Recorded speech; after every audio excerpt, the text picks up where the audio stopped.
മക്കളെ നമ്മൾ NEET 2026 question paper ഇങ്ങനെ അടിപൊളിയായിട്ട് നമ്മൾ അനലൈസ് ചെയ്തുകൊണ്ടിരിക്കുകയാണ്. അപ്പം നമ്മൾ കെമിസ്ട്രി ഫാക്കൽറ്റീസിന് എക്സ്പേർട്സിന് എന്താണ് പറയാനുള്ളത് നമുക്കൊന്ന് കേട്ട് നോക്കാം.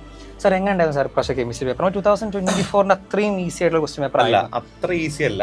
എന്നാൽ ഒരു മീഡിയം ലെവലിൽ നമുക്ക് പഴയ ലെവലിൽ ഒരു 600, 610 ആ ലെവലിൽ കട്ട് ഓഫ് വരുന്ന രീതിയിലുള്ള ഒരു ക്വസ്റ്റ്യൻ ആണ്. ഇതിൽ പ്രധാനമായിട്ടും ഓർഗാനിക്കിൽ 13 ക്വസ്റ്റ്യൻ, ഇനോർഗാനിക്കിൽ നിന്ന് ഏകദേശം 12 ക്വസ്റ്റ്യൻ, ഫിസിക്കലിന് 16 ക്വസ്റ്റ്യൻ. ഇത്തവണ നെട്ടിച്ചത് പ്രാക്ടിക്കലിൽ നിന്ന് പ്രാക്ടിക്കൽ കെമിസ്ട്രിയിൽ നിന്ന് 3 ക്വസ്റ്റ്യൻ. പ്രാക്ടിക്കലും നോക്കിപ്പോയ കുട്ടികൾക്ക് അത്യാവശ്യം നല്ലൊരു സ്കോറിലോട്ട് എന്ത് ചെയ്യാൻ പറ്റും, എത്താൻ പറ്റും തന്നെയാണ്. ശരിക്കും പ്രാക്ടിക്കലായിരിക്കും റാങ്ക് ഡിസൈഡിങ്ങിലോട്ട് നയിക്കുന്നുണ്ടാവും വരുന്നത് പ്രാക്ടിക്കൽ കെമിസ്ട്രി ആയിരിക്കും. കാരണം നമുക്ക് ഡിസൈഡ് സിലബസോ ബുക്കോ കാര്യങ്ങളോ ഒന്നും ഇല്ലാത്തതുകൊണ്ട് നമ്മൾ എങ്ങനെ ഏതാ പഠിക്കുക എന്നുള്ളത് അറിയില്ലല്ലോ. ഒരു വാസ്റ്റ് ആണ് പ്രാക്ടിക്കൽ, അതൊരു വലിയ ഇമ്പോർട്ടന്റ് ആണ് പ്രാക്ടിക്കൽ. ഈ 3 പക്ഷേ ആ ക്വസ്റ്റ്യൻസ് ആണെങ്കിൽ അറ്റൻഡ് ചെയ്യാൻ പറ്റുന്ന കേട്ടോ. അത് മോസ്റ്റ് ഔട്ട് എന്നാ ചോദിച്ചത്, അതായത് ലെയർ തന്നെ ഒരുപാട് ഡീപ്പിലേക്ക് ഇറങ്ങി പോകില്ല. പക്ഷേ കറക്റ്റ് ആ ഓർഡർ പാലിച്ചിട്ടുണ്ട്.